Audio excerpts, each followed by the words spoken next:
What's going on, my fellow farmer brothers and sisters? Alright, so I decided why it's freaking cold outside. I just got off work. Started this morning. It was 9 degrees. Yeah, out there for about a 12-hour day. I think it got the warmest was about 25. But of course the house had to be in the shade all damn day. So I'm happy to be here in the shop with you guys. So stay tuned. I'm going to turn this around. Actually, I'm not going to turn it around yet. I got a small rant first. Then I'm going to turn it around. Stay tuned.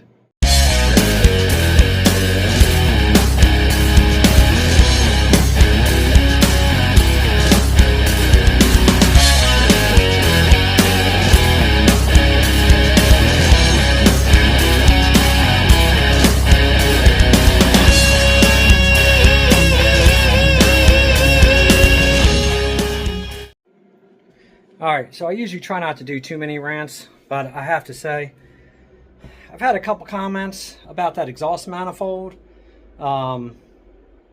Sometimes people can be real. The amount of comments, well, I mean, I would say I got more good comments than bad comments, but let's just say some of the people with the, I don't know why you put that much time into one of those Vincent manifolds when you could just found a nice original. I'm not doing an original restoration on this Farmall 450. There's thousands upon thousands of people out there who have these Vincent replacement manifolds because they, obviously the originals do rust and rot out. This tractor came with this one on there. Why am I going to replace it with a good original when I have a good aftermarket?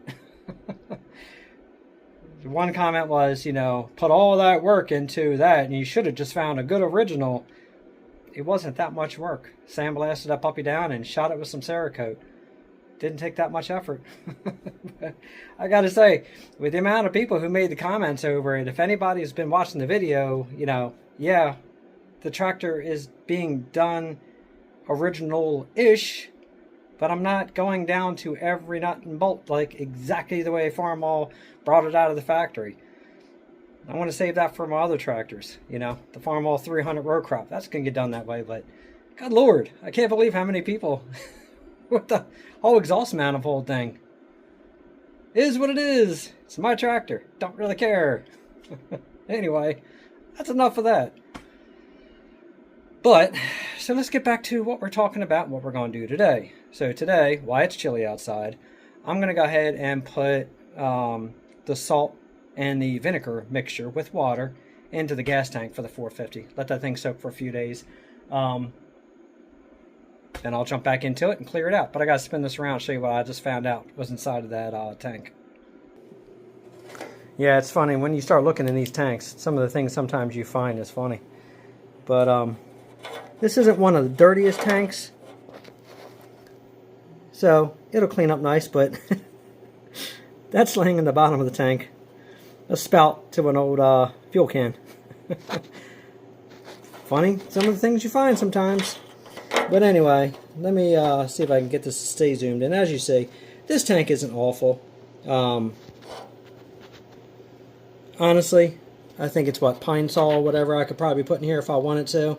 And I could probably clean this up with Pine Sol or something like that.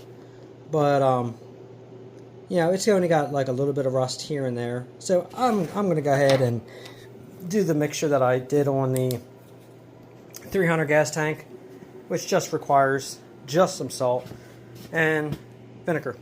You can get high strength vinegar and that'll work really good as well. This is just your basic cheap off the shelf, you know, vinegar. Nothing really special here. Some great value. This is like from the dollar store. It'll work just fine. But if you want to spend the money and you want to go a higher strength, you can. You don't really have to, but you can do it. So anyway, so yeah, it was chilly out there. It's got some ice on it. It was out in the zip-up shed, but yeah, she's dripping a little bit of ice off of her.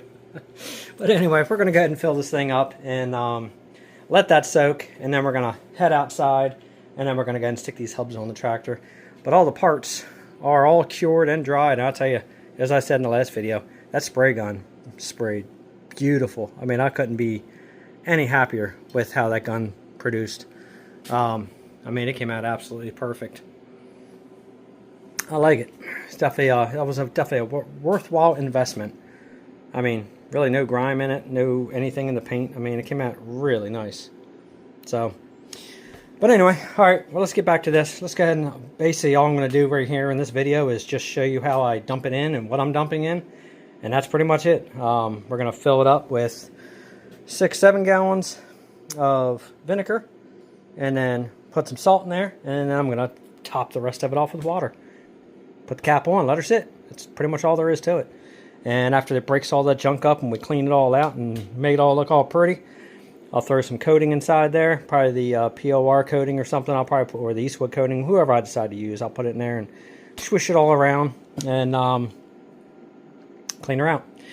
That's another thing I was going to let you guys know was as far as that Glacier Silver that I use for the Cerakote. Another thing that I forgot to mention about it was that you can actually, like, okay, so if you use the Eastwood coating and stuff like that, or other kind of paints, if you hit it with acetone, brake clean, stuff like that, it'll start to break up the paint and it'll start to run.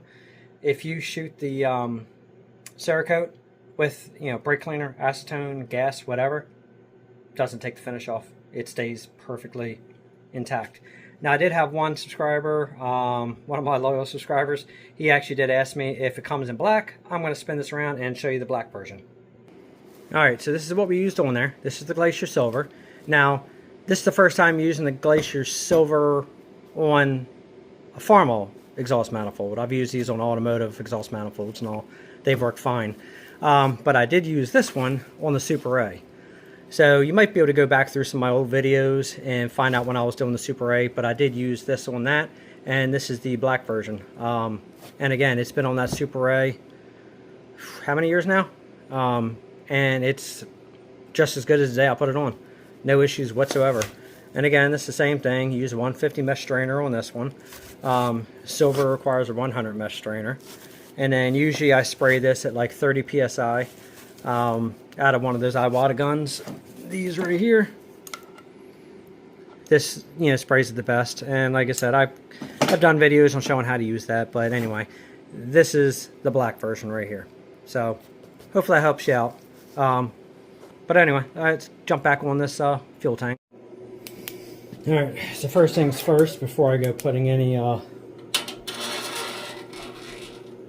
vinegar in there, let's fish this thing out of here. Oh, then I had it, and then she fell.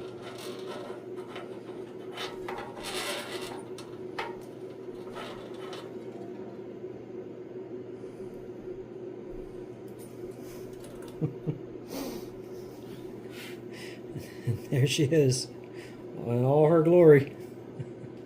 Yep, that's going in the trash. I got plenty of those.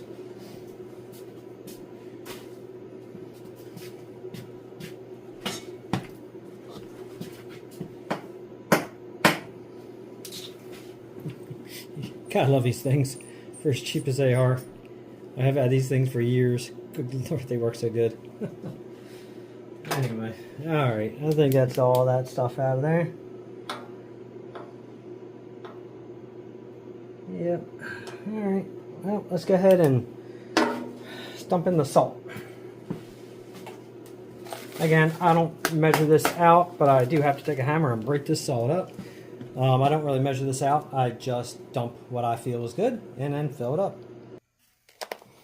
Okay, I think I finally got it broke up enough to hopefully pour in there.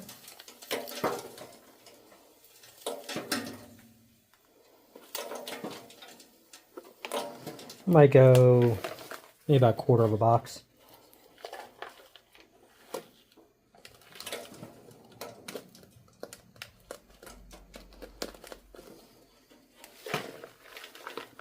Go a little bit more.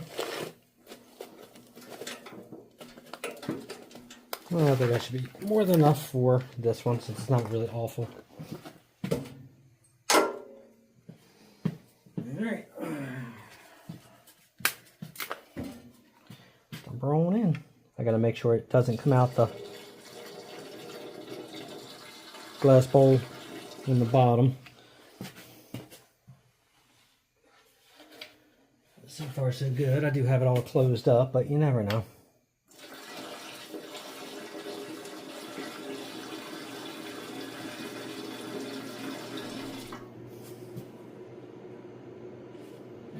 she's dripping. Let me go ahead and close that up a little bit more.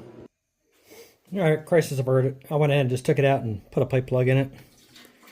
She was in pretty bad shape anyway. I was hoping it would hold enough to plug this, but nope.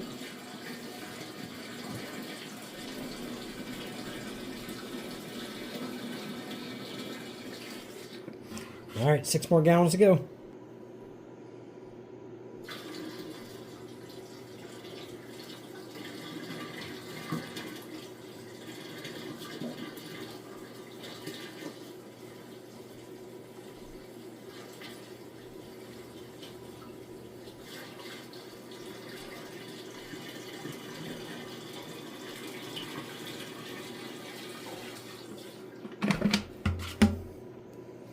Alright, now it's time to start adding water.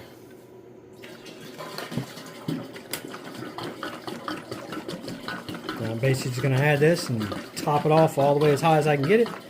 Put the cap on and let her sit. Might give it a little swish swish, shake it around a little bit, but for the most part it'll mix up. Many of these to go and then it'll be done. And that's all the water. So now I'm going to sit this on there, let her sit for a few days, and then we'll be good. Alright, let's get on those rear hubs. Alright, my friends, well, it's after Christmas, and it's not freezing outside, so I think I might go ahead and put those hubs on the tractor real fast. So we're going to go ahead and spin around, set up the stand, and get those things mounted so we can make some room in here, so I can finally spray them rims. And then after the rims are painted, get the tires mounted, and then I have a whole shit ton of red to spray. But anyway, spin this around real quick also and show a few items that Santa Claus dropped off. Yeah, well, Santa dropped me off another one of those stands for painting. These racks right here, which work so nice. So now I have 2 of them, so which would be nice. I can string that rim up inside here and paint that rim. But Santa really brought me something nice. Brought me some whiskey. Yeah, of course you got your little itty bitty bottles of Jameson. Always nice to have. Got a couple switches, which I could definitely use for both the 450s. And cigarette lighter, which I needed for the 450 gasser. 12 volt, of course. And then got some nice flatback headlights from the Bates Corporation. Put these on the 450 gasser, because I already got a set for the diesel. And then I got just dropped the bulb, but new set of gauges to put under the gasser. So hopefully I didn't break the bulb. Hey, held up good. So anyway, so yeah, it's amazing how fast Christmas comes and goes, isn't it? But anyway, so I'm going to go ahead and get all these parts off the rack real fast so I can get these off to the side and wrapped up so they don't get scratched up. So I can go ahead and clear the way here, put some of the stuff away like I was supposed to do a couple days ago. And get this door open, get these hubs on. The gas tank is still soaking. It's actually starting to dissolve everything really nice. I started scratching at the sidewall inside here. And that nice new metal started popping right out inside there. So I think I'm going to wait till probably Sunday to spray this thing out. That'll give it pretty much, I guess it'll be about 5 days it's been soaking. So that actually should be more than ideal for this tank. After I get it all hosed out and cleaned out, since it's not going to be freezing temperatures, I can go ahead and dry it and then work on the coating on the inside and then tape it all up and then get this whole outside all cleaned off. So that way I can get the inside coated, the outside sprayed, and at least the gas tank's ready to go. So anyway, all right, let me clean this mess up and let's get these hubs on. All right, so I went ahead and I did this one off camera because this one's a little bit more of a pain in the ass with those rocks. But it went on there really nice. Yeah, she's coming together, looking good. But let's go around to the other side and I'll show you how I got it strapped up. All right, so some people underestimate the power of a seatbelt. I think it's easier to strap these with a seatbelt after they're all painted, because then you don't have to worry about them digging in and scratching. Now, as far as clipping through the hole, I found it better to use the oversized beaners. Now, these things actually are like 550 pounds per that they can handle. Yeah, it's 1,100 pounds. These don't weigh 1,100 pounds. But they clip right through the holes perfectly, as you see. Then you just wrap it with a rag. And that will keep it from scratching your rim. And then you tie it off with your seatbelt. And then usually I'll try to run an extra seatbelt from the bottom up and around and tie it to there. It kind of helps pull it over this way a little bit because they like to hang that way. Other than that, I got this measured off where I have the other one set. So we want to sit this puppy right in the middle right here and then peel the tape off, clamp her down. So let's go ahead and set up in the stand and let's get this one popped on here. Definitely getting a little stoked here to get all the pieces on this thing and roll it in and start assembling it. But I think I'm going to restrain myself from rolling it in right away until I get all those parts painted. Because that way when I get it in here, I don't have to worry about trying to cover this thing up from overspray and spraying all the small parts. Anyway, alright, let's go ahead and let's put it in the stand. Alright, so it's not super chilly out here, but it's still a little nipply. Not too bad though. Alright, so this is rotated right there. So that way the keyway sits right down the slot.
Rag there, keep from pinching my hand.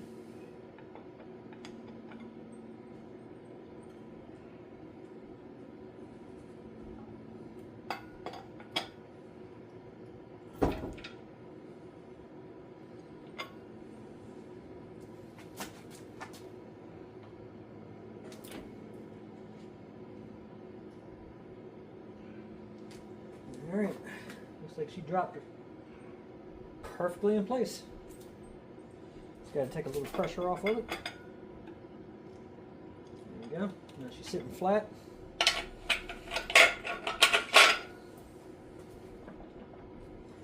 Leave that like that for a minute.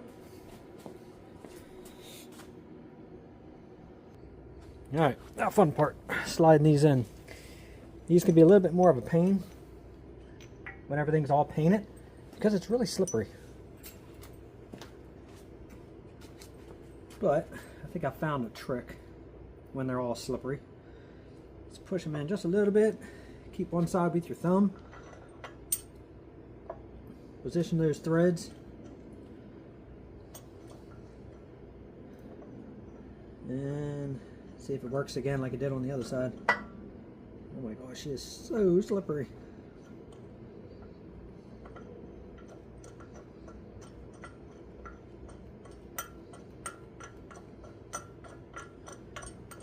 feel like it got it. Let's try this side.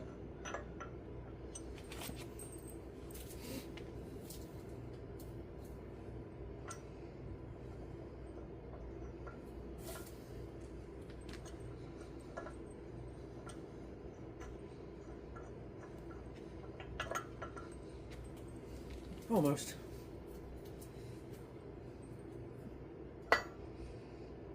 There we go. Just wasn't quite straight.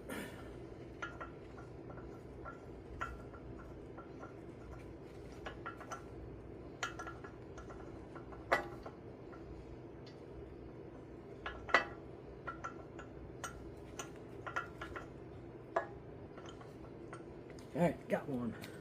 Oh, it came out. Punk. That's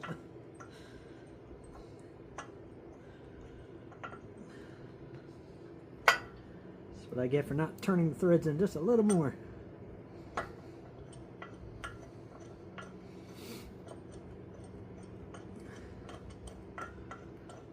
This can be like a sick, twisted game here. Because I could put a wedge up underneath of it, kind of pinch it in place straight, and probably help out a lot.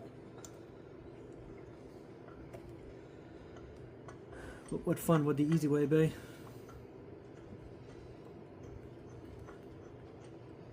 Alright, that's got it.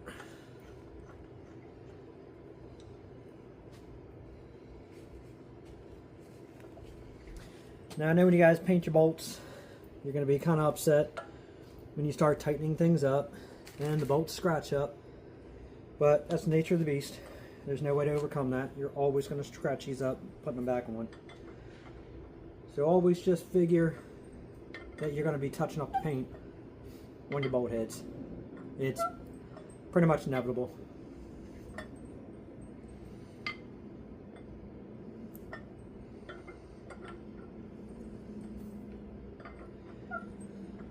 I was kicking around finding some new grade 8 or grade 9 bolts to go in here. These actually weren't in bad shape. I'm not hauling super heavy loads with it. It's just going to be hauling that loader on the front. So these aren't really stretched or anything. So I opted to go back with the originals. I haven't found a place yet to get these bolts from, and I know they have them.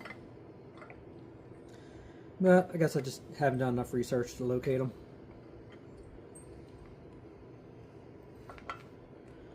Alright, they're in. They're started. Let's get this front one in.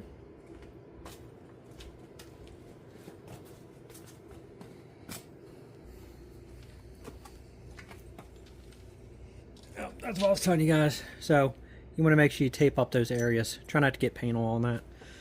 Like I said, I only have a very thin layer of paint on the axle bars, but the rim, the keyway, and where the clamps go, I don't have any paint on those. You want to try to make sure you make that surface as paint free as possible, so that way you know these things are going to clamp down tight.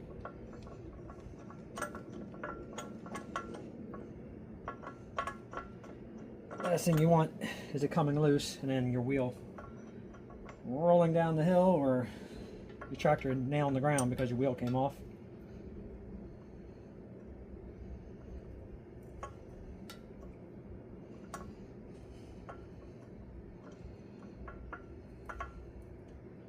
I feel like that one got it.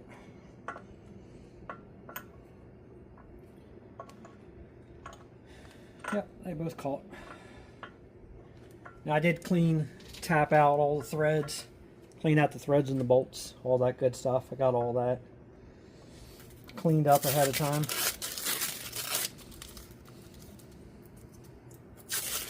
That way I knew these things would thread right in perfectly easily. Perfectly easily. Yeah, I guess that works.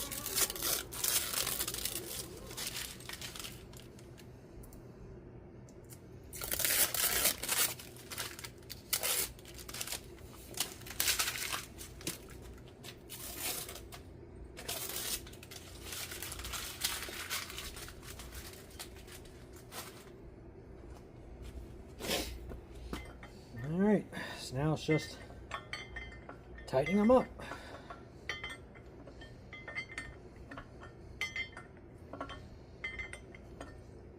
So obviously, I'm going to tighten these up. I'm going to end up torquing them with specs. I'm not going to do that today.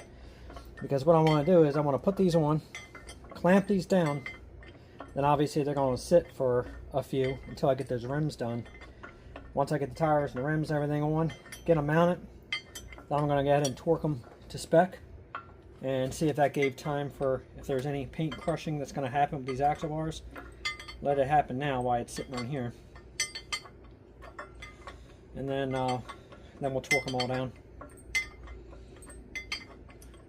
But right now, this situation doesn't warrant doing that.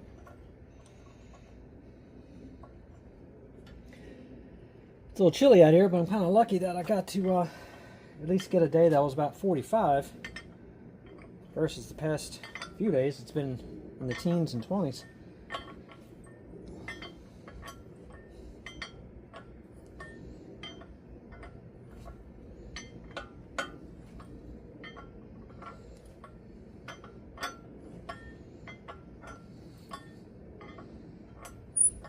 Alright, so I'm not going to have you guys sit here and watch me crank all these down. You kind of get the idea here. I'll come back in a minute after they're all tight. Alright, so almost got them tightened up and done. Then we're going to unstrap this thing, and that will be it for this out here today. Maybe I might walk in and unbox that other rack for you. Kind of show you how the parts show up for hanging parts to paint.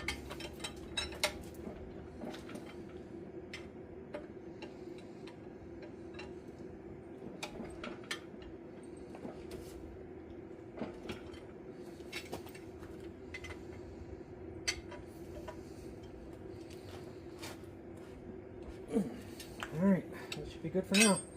Let's go ahead and get this thing unstrapped.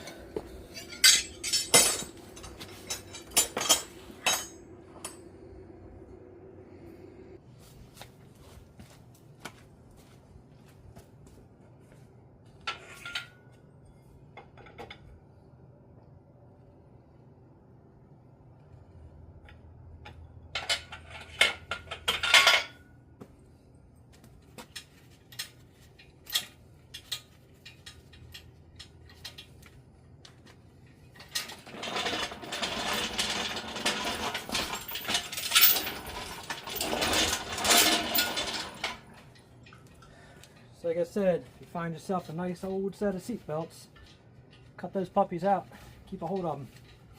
You'd be surprised what you can do with them. I've lifted motors with them. I've lifted fifth wheel hitches with them. Hubs for the tractor. I mean, you name it. I've used these for a lot. They come in handy. And like I said, as far as the beaners, unclip, pull it out, not a scratch or a mark. Everything's coated, everything's painted, nothing got missed. Definitely the easy way to do it.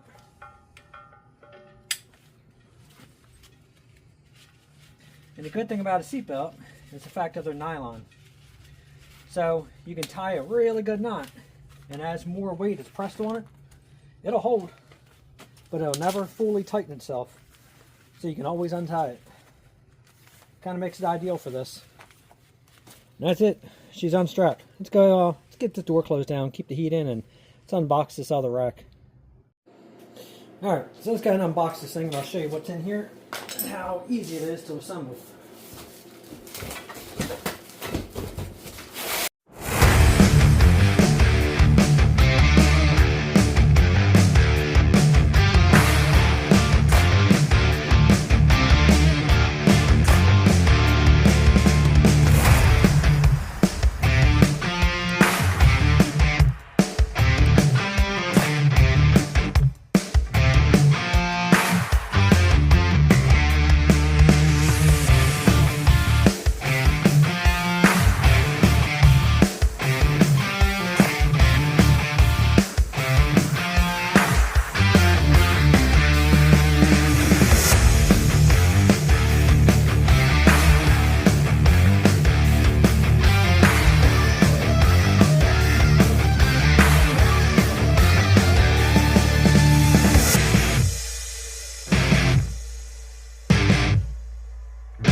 Alright my friends, except for tightening everything up, that's it.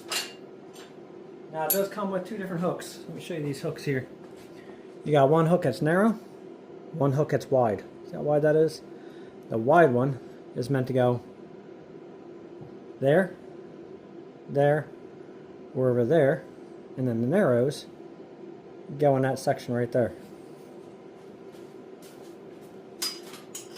Just like that, which is nice. They don't slide around unless you want them to. And lock that one in there. Done deal. Now, like I said, now except for bolting this together, that's it. It's together.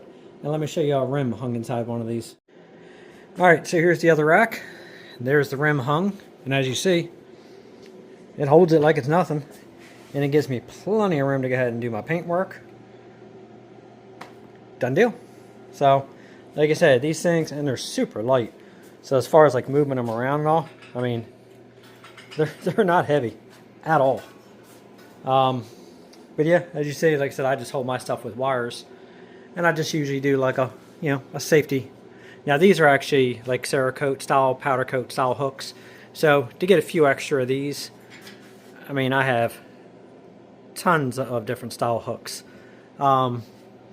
These are actually good to have because you can hang them right through the bolt holes. And then you don't have to worry about sliding, because if you hang these, sometimes these can actually slide side to side. This way, it keeps that angle the way I wanted it. So these are good for hanging parts down. But if you need something, give yourself a little bit of cross tension like that. Get yourself a set of hooks like I have there. But that's it. Other than that, since I already primed the inside, I'm good there, so I'm not worried about the wires now, because there's going to be no bare metal showing. Other than that, I can scuff these puppies up. I'm going to get a coat of primer on these tonight. And that's it. I'm done for the night. So, I hope you guys liked the video. So make sure you hit that notification bell for future videos when we're mounting the tires to get these on that 450. And then we can get this whole slew of parts started on there. And then, yeah, like I said, hit the notification bell. Like, subscribe, and share. And if you guys haven't subscribed, please subscribe to the channel. I have noticed in my algorithm that about 80% of my viewers are not subscribers. That is a lot of people watching that's not a subscriber. Don't cost you a dime, as people say. Just hit that subscribe button. Hit your notifications if you want to hear it. Don't hit your notifications if you don't want to get notifications of my videos. It's fine. But subscribe, because it helps me more than you guys know. So, I greatly appreciate it. But other than that, like, subscribe, and share. Other than that, thanks for watching. Till next time.